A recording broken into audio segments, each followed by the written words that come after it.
G'day guys, back with the Outer Circle, and in this episode of Getting Started in the Horus Heresy Part 2, the Raven Guard. Now, the Raven Guard, well, before I can actually talk about their rules currently, we have to talk about what their rules were. And their rules were very good previously.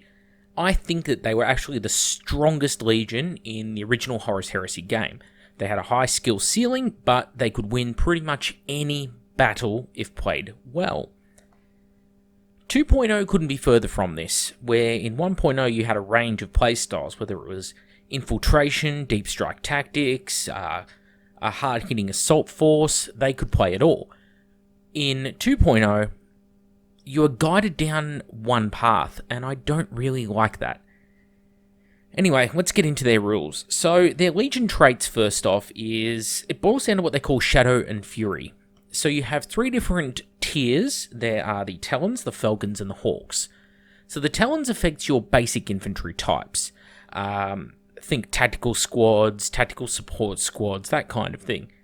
The Falcons is your Dreadnoughts, Jump Troops, Terminators, okay? And the Hawks is like your vehicles, your flyers, your fast units.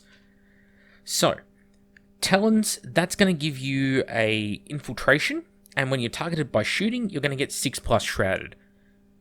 This sucks compared to the previous edition where you had wide access to, say, camo cloaks and that, and you could just put your infantry into cover and get these great cover saves. Now it's just Shrouded 6+. This Shrouded 6+ is not added to any other save you have, and it only applies if you're more than 8 inches away from the enemy. So it's kind of semi-situational. You don't want to have it on units and actually get up close to the enemy. You're not being rewarded for using that infiltration to get close. You're getting punished for it. Now, the Falcons. This one gives you reroll all failed to wound rolls of a 1 in any assault phase in which you make a successful charge, even if it's disordered. Kind of good, but doesn't stack well with things like the Legion's special weapons, which are lightning claws, so you're going to be re-rolling to wound anyway. But it will come in handy for units like your Dreadnoughts, for example. When you do roll those rare 1s, you're going to get to re-roll them. Good for them. And the Hawks, that's going to give you a 6+ Shrouded on all your vehicles, flyers, whenever they move or run or flat out or turbo boost or any of that sort of thing. And if they already have Shrouded, they'll get +1 to their Shrouded. So it's much better for them than for the basic infantry. All in all, poor Legion tactics. Now, 3 Warlord traits. There's a Loyalist-specific one, a Traitor-specific one, and an anyone can use it Warlord trait. So the Loyalist one first is the Bane of Tyrants. And that is your Warlord gets an attack and strength increase of +1 when engaged in a challenge, and +2 when engaged in a challenge with the enemy Warlord. It's not bad. You also get an additional reaction during the opponent's assault phase, so long as your Warlord's still in play, of course. The second Warlord trait is the Hidden Hand. When you use this Warlord trait, when your Warlord is in reserves, the controlling player may choose to reroll all of your failed reserve rolls, and when he actually breaches the battlefield, him and any unit he joins gets the Fleet 2 special rule. In addition, your Warlord, him and the army get to make an additional reaction during the movement phase as long as he's still in play. And lastly, the Traitor-specific one, No Gods or Masters. This Warlord trait may only be selected by a Traitor, and when you're in base-to-base contact with an enemy infantry or cavalry model, if they've got higher stats than you in either your weapon skill, your strength, or your initiative, you increase those stats to the level. So, if you're weapon skill 5, strength 4, initiative 5, and their weapon skill 6, strength 4, initiative 5, then your weapon skill will jump up to their weapon skill. If their weapon skill, their strength, and their initiative is all higher than yours, then congratulations, all of yours go up. You don't have to target your attacks against them, they've just got to be in base-to-base with you. Unfortunately, because it affects infantry, well, Primarchs, for some reason, are not infantry, even if they're walking around in power armor, so it doesn't affect Primarchs. The only time I could see this really paying off would be probably against special characters and custodes, and it's only going to get you in with a fighting chance against them. It's not going to give you the win in the fight. So kind of situational in that regard, but a pretty okay Warlord trait. None of these traits are to die for because they rely on you putting your Warlord, who is probably going to be worse than enemy Warlords, into combat with them. I mean, there are certain times this will pay off for you. For example, you fight an, I don't know, Ultramarine or a Wordbearer character. They're probably not going to have awesome buffs for their characters. So you will win the fight against them with these little buffs. But you go against a World Eaters or a Space Wolves character, you're going to need all the help you're going to get. And you're probably still going to lose the fight. Moving on from Warlord traits, we get to the Rites of War. Now, the Decapitation Strike is a carryover from 1.0 and plays kind of similar. All the Legionnaires stars in the detachment get the preferred enemy independent characters. That's good. There'll be up to 3 independent characters on the other side of the table. And they will always be either hanging around units or join 2 units, and that means you're going to get preferred enemy against those units, which is cool. All models in your detachment that are assigned to a deep strike assault or a flanking assault are going to get shrouded 5+ on the turn they arrive. It's okay, because let's say it's your tactical marines. You put your tactical marines in drop pod, they come down a drop pod assault, then that 6+ shrouded they got and the infiltrate they got from the Legion tactics are both completely wasted because you'll get no buffs from them in this Rite of War. Again, this is what I was talking about when I said the rules were not written well for this Legion. In missions where you use victory points, you can gain an additional victory point for Slay the Warlord. It's fine. Limitations may only take a single heavy support choice. That's even more crippling in this edition than the last one, and it was a rule in the last one for this Rite of War. And the other limitation is you may not take fortifications, which is a lot rarer in this edition. Fortifications are nowhere near as heavily restricted, but they are still terrible in this edition, so you're missing nothing, I guess. It's not really a restriction. The second Rite of War is the Liberation Force, and it sucks. It's cool thematic Rite of War, but this is one of those Rites of War where you're probably just worse off for having it than not taking something else. But anyway, once per battle at the start of any game turn, you may choose to use a buff of sorts, and it affects all of your Raven Guard units. They'll all gain Stubborn. Now, this is good because it's going to affect the whole army. The problem is it's going to be the infantry in the army.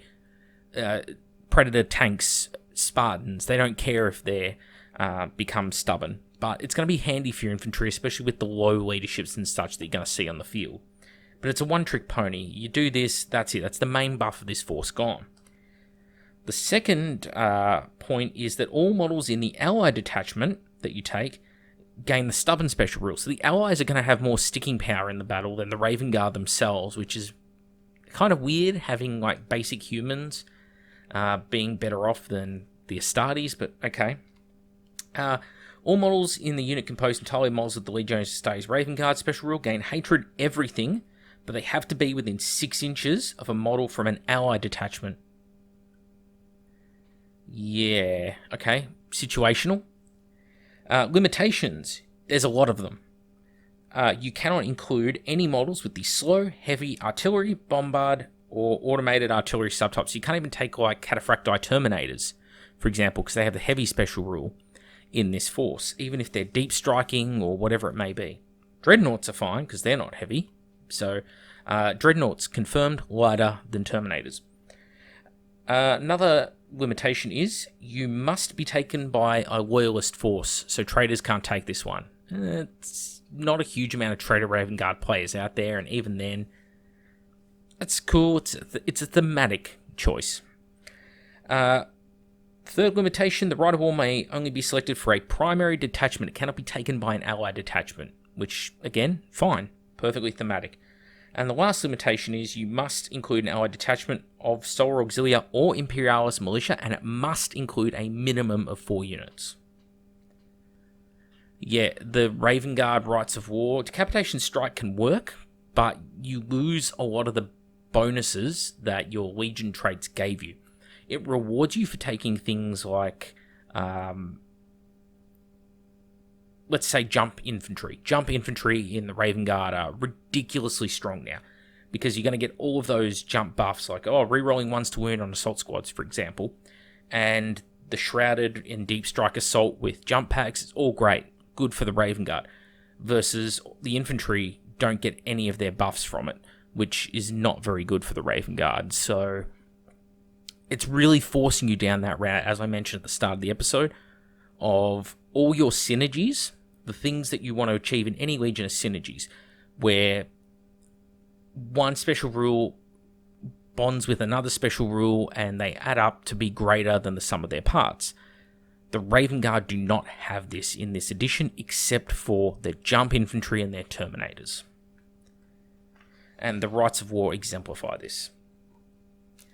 Now, on to some of the better news. The war gear of the Raven Guard is actually not too bad. The Raven's Talons are nowhere near as good as they used to be in the previous edition, but they're still good. They are Lightning Cores, and they gain Rending on a 5+, instead of a 6+ like regular Lightning Cores. And they cost the same as regular Lightning Cores. If you already have Lightning Cores, then it's a 5-point upgrade, and for many units that can take these weapons, they're 10 points upgrade, which is cheap for what they are. So I consider them pretty good. It's a 5-point upgrade. It's fine. You also get +2 attacks instead of +1 if you have 2 Raven's Talons. Very, very strong. We'll get back to that. Improvisers. They give you +1 ballistic skill on the model that has them. It gives you night fighting to that model and their unit.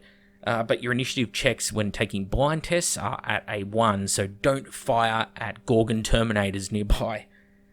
Chameleon. So this is essentially the old camo cloaks of the previous edition. Unfortunately, it's limited only to Centurions and Praetors.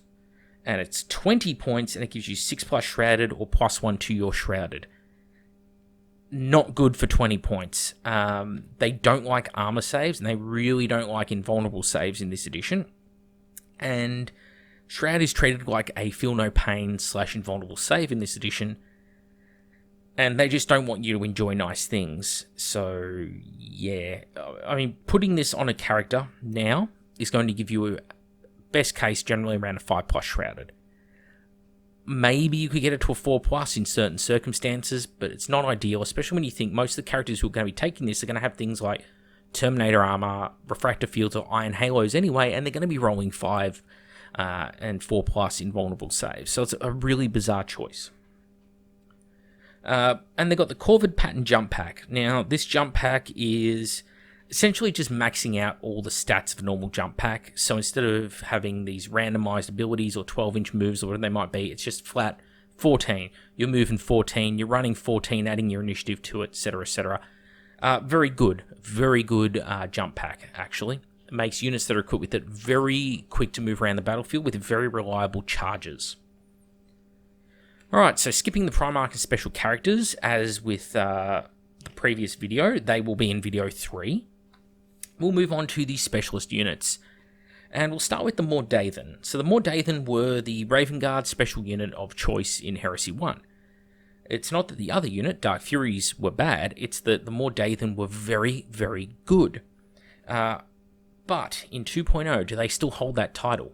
Well, 150 points for 5 of them. 25 points per additional model, standard Marine stat line, but they have an additional wound, and their ballistic skill 5, and a slightly higher leadership. They have Scout, they have Relentless, they have Fatal Strike, which is essentially they turn all of their attacks into Rending 4+, for once per game, for one turn against a targeted unit type thing. They don't have Shrouded. They don't have, except for the Legion trait 6+ Shrouded, they don't have Chameleon, so you have a unit that has camo cloaks and is renowned for their stealth abilities, but has no bonuses to stealth. This is poorly written. I will not mince words, guys. We're trying to polish a turd with this Legion.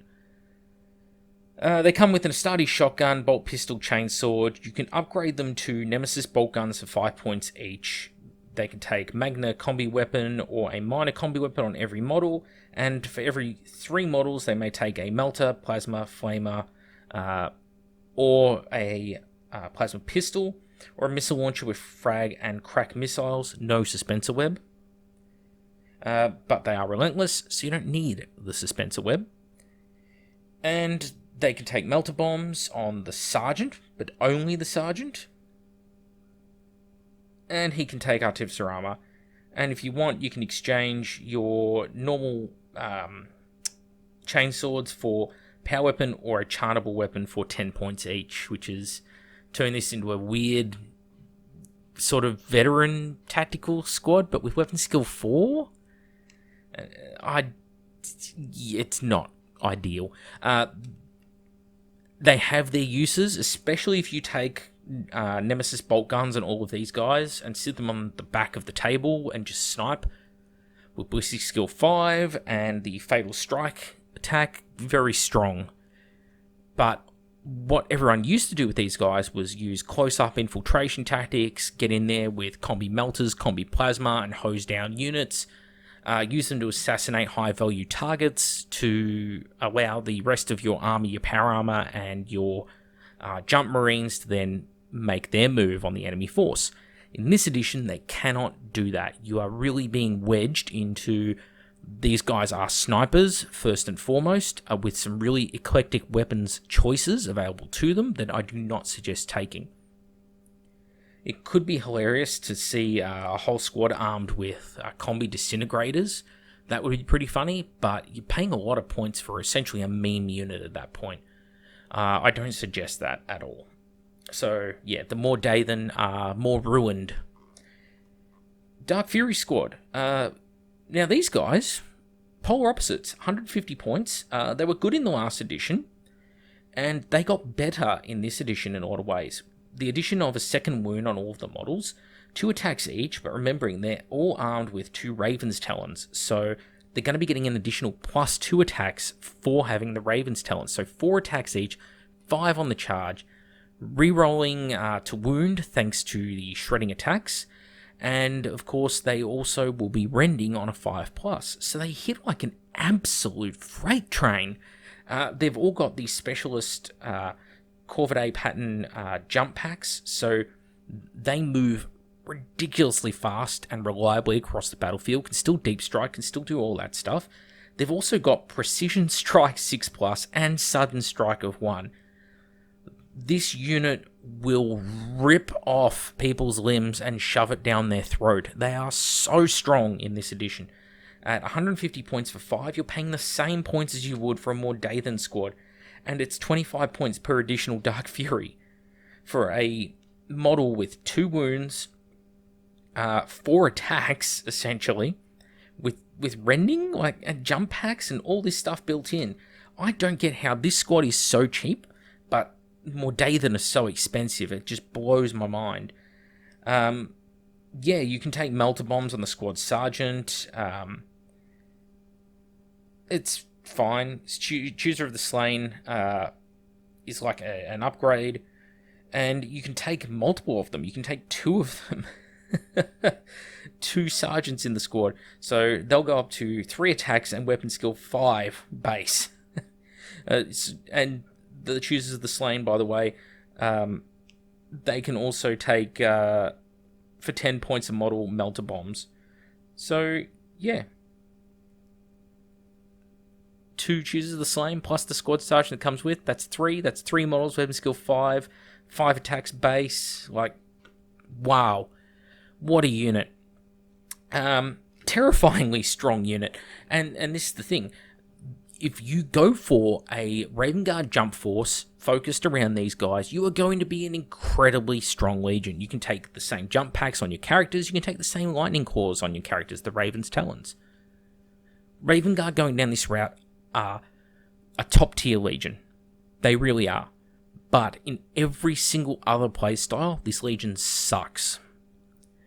Anyway, before I do a wrap up, the Raven Guard Deliverers. This was out of the Exemplary Battles. You can find the PDF over on the Games Workshop page at the Warhammer community in the Horus Heresy section. The Raven Guard Deliverers are a Terminator squad. There is 0 to 1 choice. They're an Elite's choice. They're 225 points.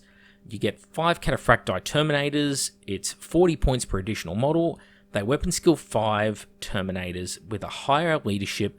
They come with Stubborn. They come with the ability to Deep Strike. That is good. Good value for money when it comes to your points. They can take a multi-melter as their heavy weapon on the squad. I actually suggest doing that. I think that's a really solid choice for them. I would take 2 multi-melters and give the same models that have the multi-melters chain fists, so you have 2 dedicated tank wreckers in the squad, and the rest of the squad can exchange their weapons for just 10 points for 2 Raven's Talons, and I would do that for the rest of the squad since you don't have access to Thunderhammers and Brutal. Take 10 of these guys, deep strike them in, go to town with a bajillion attacks, 4 attacks per Terminator, 5 on the charge, is really strong with weapon skill 5, and again, rending, all the rending on those Raven's Talons. If you take them in a Loyalist army, you get Battle Hardened 1, which is good for your morale checks. If you take them with a Traitor Force, then they gain Hatred of Korax, which is, it's very situational, we'll say. If you include them in an army that includes Korax, no mods of the special rule may be deployed within 18 inches of him because he doesn't like them, and he cannot join their unit. It's fine. The ability to Deep Strike straight out of the gate is a really good thing for the unit, and they kind of make... They're not line. Line would make them insanely good, because they hit like a freight train. But throwing these guys in with a jump pack assault, like a whole bunch of Dark Furies and a Raven Guard Deliverers squad, backing up those Dark Furies for something that can just be a bit more tanky, like a slower moving but more armored Dark Fury unit, is really, really strong and, again, terrifying. But, like I said, it forces you into that playstyle. So, Raven Guard overall, what do I think? I think this is the second worst Legion in the game. I think they're terribly written. And let's make no bones about it. We're not here to give the Rise a pat on the back. We're here to tell you what is a good way to play the Force and what the strengths and weaknesses are. And this is the situation as I see it. Things may happen down the line which change my opinion, like anything. But right now, look at the points cost of these units and look at just the lack of synergies. Nothing in this Force encourages you to actually take infantry. Nothing in your Rites of War encourages you to take infantry and utilize their abilities. Their abilities do not stack. So overall, I have a hard time really seeing much of the Raven Guard. I got to play 4 test games with the Raven Guard because I was working on those prior to the Salamanders.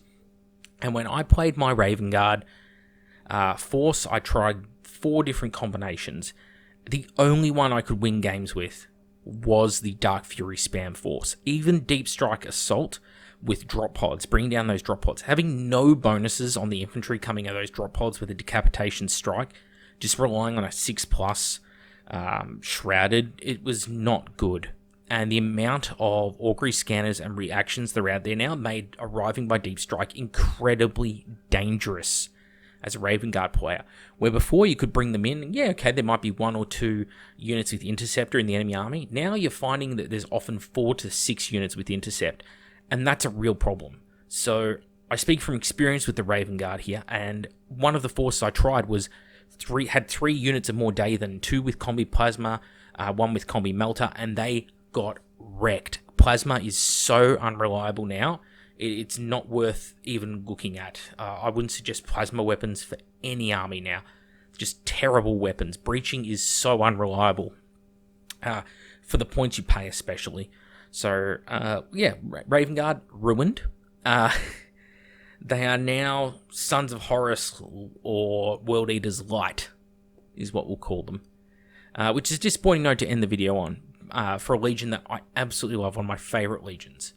Anyway, that's all from me. The next episode will be on the Salamanders, which, I won't lie, also suck. They're actually my worst ranked Legion. But then, hey, we're going to pick up from there. The Word Bearers are okay. Sons of Horus are great. Thousand Suns are interesting. So it's going to be a fun few videos coming up. Anyway, Mac with the Outer Circle, thank you all for watching, and we'll see you all on the next one.